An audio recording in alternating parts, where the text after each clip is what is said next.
Good morning student. Today we will discuss about the antibiotics. तो आज का हमारा टॉपिक जो है that is antibiotics. Anti means against, biotic means living organism. It doesn't mean कि living organism के against है। इसका मतलब ये है बेटा, these are certain chemicals which are secreted by the organism which harm the harmful micro organism और pathogen.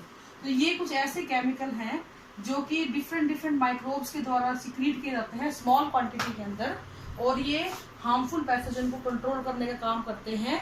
और जिस हार्मफुल ऑर्गेनिज्म, जिस पैथोजन जिसमें होस्ट के अंदर, उसको नुकसान नहीं पहुंचाते हैं। ठीक है बेटा। इसकी खोज सबसे पहले जो एंटीबायोटिक थी दैट इज पेनिसिलिन। ये डिस्कवर की गई थी अलेक्जेंडर फ्लेमिंग के द्वारा। फ्लेमिंग इन 1928। ठीक है। It was a chance discovery. Chance discovery का मतलब ये था कि वो स्टेफाइलोकोकस बैक्टीरिया पे अपना काम कर रहे थे। उन्होंने बहुत सारे स्टेफाइलोकोकस की कॉलोनीज डेवलप की थी, उन्हें न्यूट्रिएंट मीडियम, और उन्होंने ऑब्जर्व किया कि जिन कुछ प्लेट्स ऐसी भी थी जिनके अंदर स्टेफाइलोकोकस बैक्टीरिया ग्रो नहीं कर पा रहा था।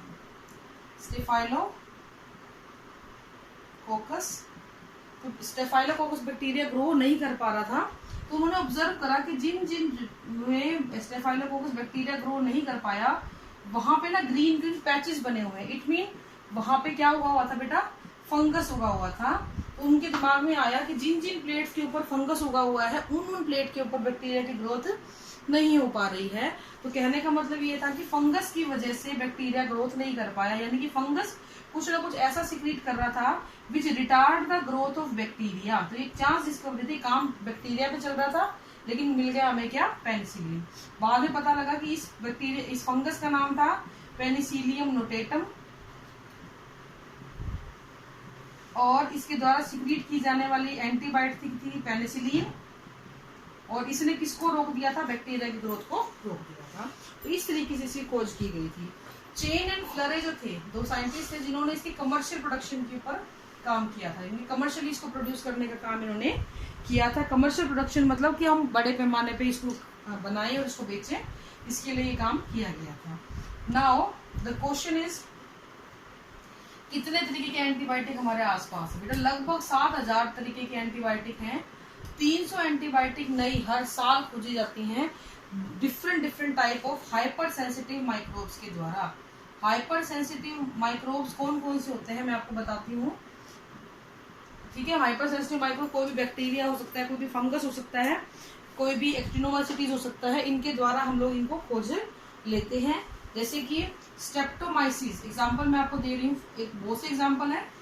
स्ट्रेप्टोमाइसिस ग्रेसियस, लगभग 41 तरीके के एंटीबायोटिक आपको इससे मिली है। बैसिलस सबटिलिस, ये ऐसा नहीं कि दो ही है, और बहुत से एग्जाम्पल है बेटा, लेकिन याद रखने के लिए 60 एंटीबायोटिक इससे हमें मिली हुई है। तो कहने का मतलब है कुछ ऐसे माइक्रोब जो बहुत बड़ी अमाउंट में आपको प्रोवाइड कराते हैं ये। अब आते हैं टाइप ऑफ एंटीबायोटिक। टाइप्स की अगर हम बात करते हैं तो ये दो तरीके के होते हैं बेटा, ब्रॉड स्पेक्ट्रम और नैरो स्पेक्ट्रम। नाम से समझ में आ रहा होगा। ब्रॉड स्पेक्ट्रम एंटीबायोटिक वो एंटीबायोटिक होती हैं which can attack the wide variety of organism, wide number of pathogen. यानी आप इसे एक एंटीबायोटिक को यूज करके अलग अलग प्रकार के भिन्न प्रकार के पैथोजन को कंट्रोल कर सकते हो।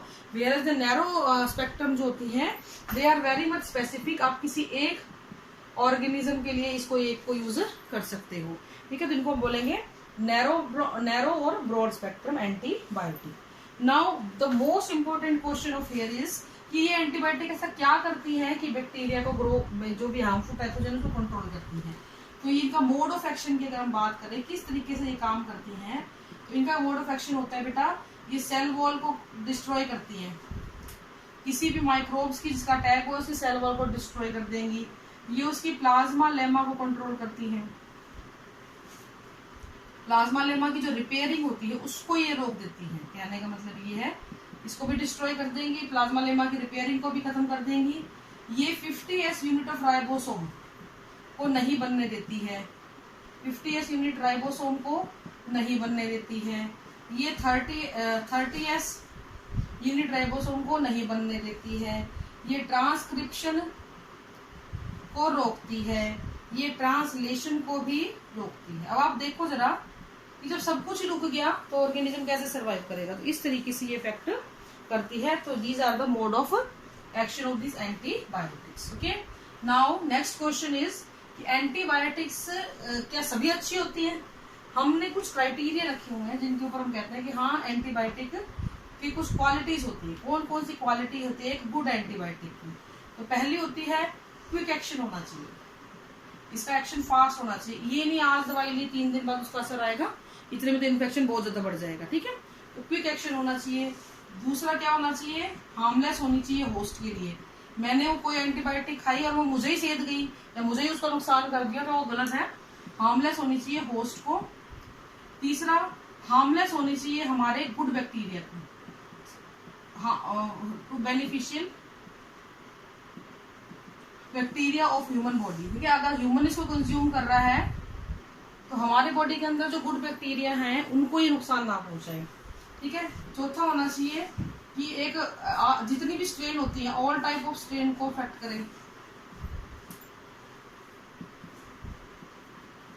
सभी टाइप की स्ट्रेन जो है इसमें अफेक्टेड होनी चाहिए। ठीक है, उसके बाद जो है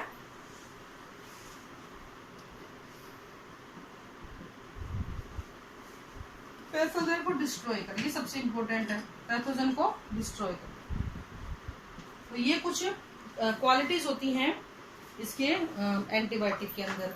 अब हम बात करते हैं इसके प्रोडक्शन की। प्रोडक्शन आपने बायोरिएक्टर्स लास्ट चैप्टर में हम पढ़ा चुके हैं आप लोगों को। तो बायोरिएक्टर्स के हेल्प से हम इसको ग्रो करवाते हैं। एक सूटेबल स्ट्रेन ऑफ बैक्टीरिया को फाइंड आउट करते हैं, फंगस को फाइंड आउट करते हैं, उस सूटेबल स्ट्रेन को हम लोग ग्रो करवाएंगे पीएच, न्यूट्रिएंट, टेम्परेचर और suitable temperature, non contaminated condition में, और आपको आपका एंटीबायोटिक मिल जाता है। फिर उसकी डाउनस्ट्रीम प्रोसेसिंग कराएंगे, क्वालिटी चेक करेंगे और आपका प्रोडक्ट मार्केट के लिए आ जाता है। अब वो कौन कौन से ऑर्गेनिज्म है जिनसे हम लेते हैं, तो लाइकेन्स है, फंगस है, यू बैक्टीरिया है,